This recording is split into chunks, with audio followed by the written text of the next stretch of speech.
भगवान देते भगवान के जो उत्तम श्लोक है, उत्तम श्लोक जिनका महिमा संपूर्ण संसार में, इनके श्लोक श्लोक में पद पद में ऐसे रहस्य भरा हुआ है। आप हमें बताइए। सुखदेव महाराज अब उस गज ग्राह की कथा सुनाने जा रहे हैं। यहाँ जो नजदीकी कोशी मेला में गज ग्राह की मूर्ति बनाते हैं, आप लोग देखते होंगे। जो कोशी मेला में गजग्राह के, हम लोग छोटे छोटे वहाँ देखते हैं गजग्राह की मूर्ति। जो कोशी में ग्राह रहता है और वो ग्राह और किसी जीव जंतु को पकड़, यहाँ जो हाथीपति, जो सब हाथी के जो स्वामी था, उसको पकड़े हैं, ग्रस्त। अब देखिए, एक दिन की बात है कि हाथी पति सब अपने परिवार के साथ और उस नदी में प्रवेश किया।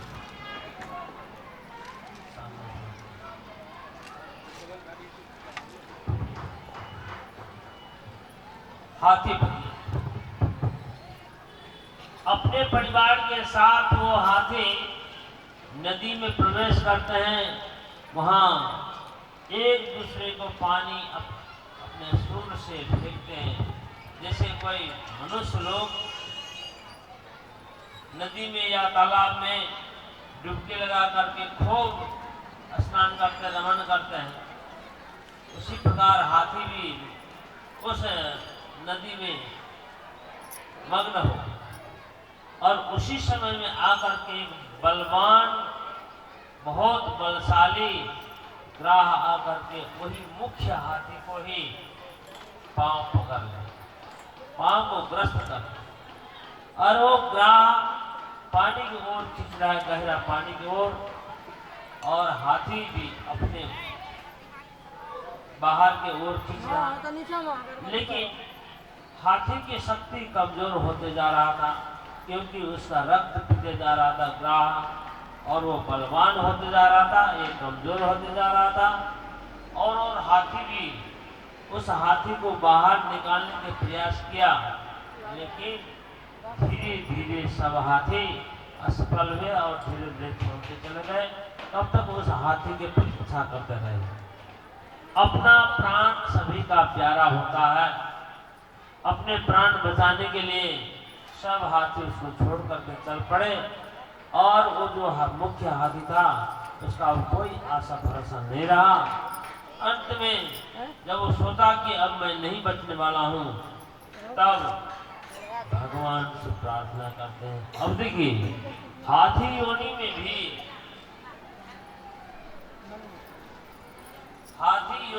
भी भगवान को याद करते हैं, तो पूर्व जन्म का उनका कैसा संबंध है। पूर्व जन्म के बिना संबंध से ऐसा असंभव है हाथी भगवान को स्तुति करे। वो गजेंद्र भगवान की यहाँ स्तुति करते हैं, और स्तुति के बहाने से यहाँ परमात्मा का स्वरूप का वर्णन भी करते हैं। ये जो ग्रंथकार है, ये सबको पात्र बना करके और यहाँ पर स्तुति के बहाने से भगवान के स्वरूप को वर्णन करते हैं। ओम नमो भगवते तस्मै एतच्चिदात्मकं पुरुषाय बीजाय परसाय धीमहि यस्मिन्निदं यतश्चिदं येनिदं य इदं स्वयं योऽस्मात् परस्मात् च परस्तं प्रपद्ये स्वयंभुवम्। ओम नमो भगवते, ये जो मंत्र आपको पहले भी सुना। हे भगवान, जो आदि पुरुष है, बीज है, जिनमें ये संसार रहता है, जिससे ये संसार प्रकट होता है, जिसके द्वारा ये संसार चलता है, और जिससे ये संसार निकलता है। ये सारे जितनी भी संसार की क्रियाएं हैं वो सारे आप में ही आश्रित है। हम आपको नमस्कार करते हैं। इस प्रकार हाथी ने स्तुति किया तो भगवान सभी की आवाज सुनते हैं, सबका आवाज सुनते हैं भगवान, और वहां से भगवान गरुड़ वाहन लेकर के उस हाथी और ग्राह जहां था वहां पर पहुंचते हैं और वहां देखते हैं तो ग्राह इस प्रकार बलशाली हो गया है और हाथी कमजोर हो गया। वो हाथी, अब यहाँ ये जो हाथी है ये भी आर्त भक्त है। आर्त भक्त कहते जब किसी को दुख संकट हो जाता है तब भगवान की याद करते हैं, इसको आर्त। मैं आपने पहले भी सुना था, आर्तो जिज्ञासु अर्थार्थी ज्ञानी च भक्ता सवा। ये चार व्यक्ति भगवान की याद करते हैं, भजन करते हैं। इसमें आर्त भक्त भी बहुत है। इस कथा में जब प्राण संकट आ गया तो भगवान के यहाँ यादगारी करते हैं। आप कम से कम आर्त भक्त भी हो जाए तो बहुत है। आर्त भक्त कोई साधारण नहीं है।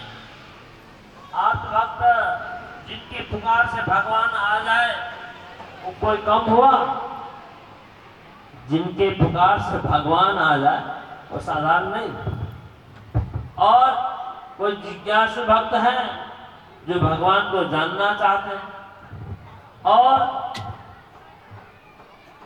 जैसे उद्धव जी है, अर्जुन है, भगवान के स्वरूप को जानना चाहते हैं और भगवान उनको उपदेश करते हैं कि मेरे स्वरूप को जानने के लिए ये उपाय है।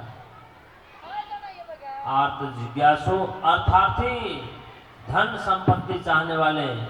रावण भगवान की कृपा से कितना संपत्तिशाली था, और ऐसे ऐसे बहुत से भक्त हैं जो भगवान के पुकार से वो बहुत धनवान हुआ।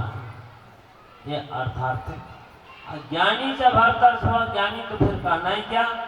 ज्ञानी कहते हैं ज्ञानी तो हम स्वयं हैं। भगवान कहते हैं ज्ञानी के स्वरूप ही हम हैं। अच्छा, अब यहाँ पर आर्त भक्त जो है ये गजेंद्र के पुकार से भगवान आ गए और भगवान वहां पहुंच करके हाथी के पीठ में एक हाथ देते हैं और एक हाथ हाथी की पीठ में और एक हाथ से ग्राह को स्पर्श करते। कोई जबरदस्ती मुख को नहीं खोलते। एक हाथ हाथी में और एक हाथ ग्राह में, दोनों हाथ दोनों में पड़ता है और दोनों के स्वरूप बदल जाता है। बोले कृष्ण भगवान की जय। दोनों के स्वरूप बदल गया, दोनों दिव्य रूप एक देवता के रूप में प्रकट हुआ। दोनों सुखदेव महाराज कहते हैं कि उस समय में आकाश में दुख भी नजर बजने लगा, गंधर्व नाच करने लगे, ऋषि मुनि सब सिद्ध सब बहुत प्रसन्न हो गए।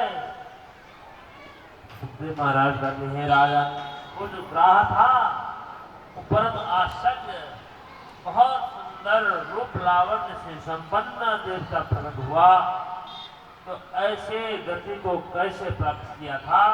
अब देखिए समय समय में आप लोग यही श्रवण करते हैं कि पूर्व जन्म का संबंध, यही तो भागवत का रहस्य है।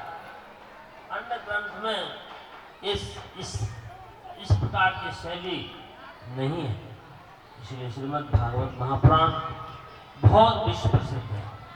और जहाँ भी बड़े बड़े विद्वान लोग भी, हमारे जो शिक्षा देने वाले स्वामी जी, वो भी बहुत प्रकांड विद्वान होने पर भी भागवत कथा करते थे।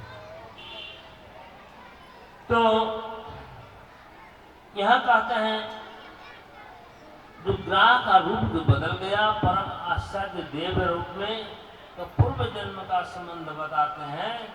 जो ग्राह था वो कौन था? तो हुहु गंधर्व। हुहु गंधर्व, देवताओं के 10 योनि हैं, गंधर्व, विद्याधर, सिद्ध, चानर, किन्नर, ऐसे ऐसे बहुत है। अप्सरा आदि सब 10 प्रकार की योनि बताते हैं देवताओं में। मनुष्य की कितने कैटेगरी है, कितने श्रेणी है, उस प्रकार देवता भी ये हुहु गंधर्व था। और हुहु गंधर्व होने से बहुत रूप लावण्य से संपन्न है।